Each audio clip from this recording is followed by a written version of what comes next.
Hi guys, আসসালামু আলাইকুম। দেখেন আমার দুপাটি গাছে কি সুন্দর ছোট্ট ছোট্ট দুইটা দুপাটি ফুল ফুটছে। ভাবলাম আজকে এই দুপাটি ফুল দুইটাকে কেটে দিব, কারণ এইটা হচ্ছে অনেক ছোট গাছে ফুল আসছে। তো ছোট গাছে ফুল আসার কারণে কেটে দিয়েছি, কারণ ছোট গাছে যদি ফুল চলে আসে তাহলে গাছের গ্রোথ কিন্তু ভালো হয় না, আর ভালো না হলে সুন্দর ফুলও দেবে না, আর বড় হবে না, মারাও যাবে। তাই আজকে ভাবলাম কেটে দিব। আর এর আগে একটা ফুল ফুটেছিল, তা থেকে এখন বীজ হয়েছে, এবং কি এর আগে একটা বীজ হয়েছিল তা আমি ভেঙে ফেলে দিয়েছিলাম। এখন দেখেন ছোট্ট একটা চারা হয়েছে, মাশাআল্লাহ খুব সুন্দর লাগতেছে। এটা কিন্তু দুপাটিরই চারা, আরো বড় হলে দেখাবো তোমাদেরকে।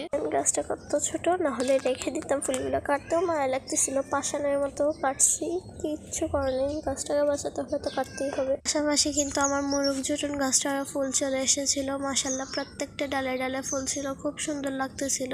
এটা কিন্তু মাশাআল্লাহ অনেক বড় একটা গাছই। তো দেরিতে ফুল আসার কারণ হচ্ছে যে মাঝখানে আমার গাছটাকে পুরো ছাগল খেয়ে ফেলছিল, আর এখন নতুন কুশি দিয়ে পাতা বের হয়ে এই ফুলটা হয়েছে।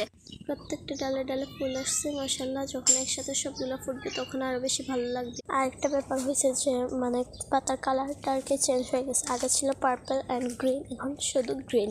আর দুপাটি ফুলের গাছটা দেখেন কত ছোট, কাটছি, অনেক কষ্ট লাগতেছিল।